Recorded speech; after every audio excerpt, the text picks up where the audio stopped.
కార్యక్రమాన్ని చూడండి అనేటువంటి మాట మీతో మనవి చేస్తూ, ఏళ్ల తరబడి ఎదురు చూసినటువంటి ఒకానొక విశేషానికి ఫలితంగా సమాజ చలనాలకు దర్పణల్లా ఒక సత్య దీక్షతోటి, సత్యానుశీలనతోటి ఒక దివ్య స్వప్నం అలా టీవీలో కనపడితే చాలు, ఒక్కసారి మనం ఎన్నుకున్నటువంటి నేతలు అలా కనపడితే చాలు, జనమంతా తమ యొక్క చేతుల్లో ఉన్నటువంటి ఆ వివిధ పతాకాలతోటి అద్భుతమైనటువంటి రీతిలో అనుభూతి చెందుతూ స్వాగతం చెప్తూ ఉన్నారు.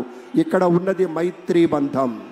3 పార్టీలు కాదు, ఈ యావత్ ఆంధ్రప్రదేశ్ రాష్ట్రం నలుచెరుగులా ఉన్నటువంటి పెద్దల యొక్క మైత్రీ బంధానికి ప్రతీకలా అటు భారతీయ జనతా పార్టీ, జనసేన, ప్రధానమైనటువంటి తెలుగుదేశం పార్టీ ఇవన్నీ కూడా ఉత్తమోత్తమైనటువంటి లక్షణాలతోటి ఎంచుకున్నటువంటి సమాజ సేవ అన్నదానికి నిలబడి కట్టుబడి ఉంటామని ఈరోజు ప్రమాణ స్వీకారం చేస్తారు.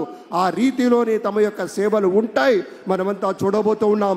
ఒక నిర్మలమైనటువంటి మనస్సుతోటి, ఒక స్పష్టత కలిగినటువంటి అధికారిగా మన చంద్రబాబు నాయుడు గారి విజన్ గురించి యావత్ ప్రపంచ నేతలే గొప్పగా చెప్తారు.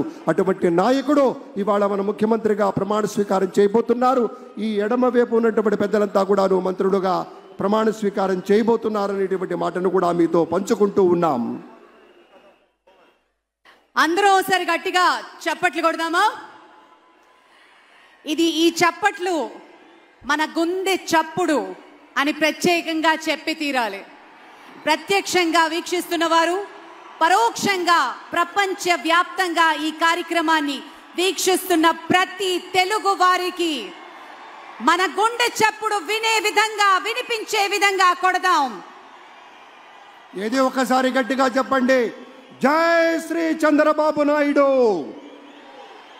జై శ్రీ పవన్ కళ్యాణ్, జై శ్రీ నరేంద్ర మోదీ. అద్భుత అద్భుత.